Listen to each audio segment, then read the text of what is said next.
Buksan po natin sa Philippians 4:15 to 19. Now ye Philippians know also that in the beginning of the gospel, when I departed from Macedonia, no church shared with me concerning giving and receiving, but you only.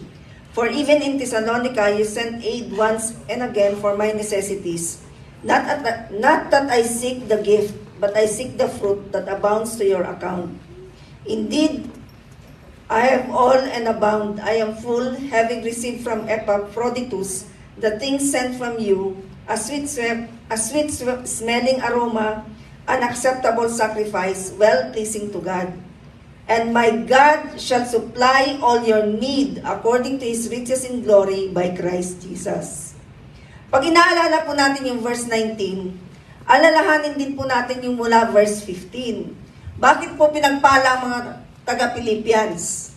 Kasi sinusuportahan po nila si Paul sa ministry ni Paul. Lahat naman po tayo may pangangailangan, di ba? Lahat tayo binibisita ni Judith. Walang paliyan, buwan-buwan, binibisita tayo ni Judith. Judith ng kuryente, Judith ng tubig. Hindi yan pumapalya. At yung pong mga ibang empleyado, kapag kulang ang pera, anong solusyon nila? Si London. Loan dito, London. Pero tayo mga Kristiyano, binigyan tayo ng solusyon ni Lord sa poverty, sa lack. Binigyan na tayo ng susi, ano yun? Mag-tithes tayo. At hindi lang tithes, mag-offering po tayo. Amen? Yan ang binigay ni Lord na solusyon para pagpalain tayo. Amen? Taas na po natin yung ating mga tithes and offering.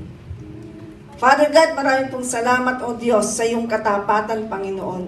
Pag kami po'y naging tapat sa inyo, mas lalo po kayong tapat sa amin, Panginoon. Salamat po, hindi mo po kami pinababayaan, hindi mo po kami iniiwanan, Panginoon.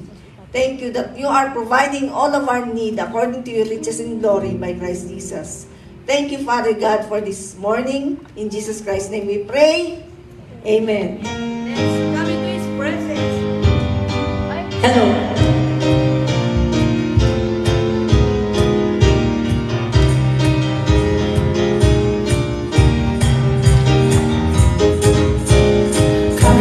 His presence with thanksgiving in your heart and give Him praise, and give Him praise.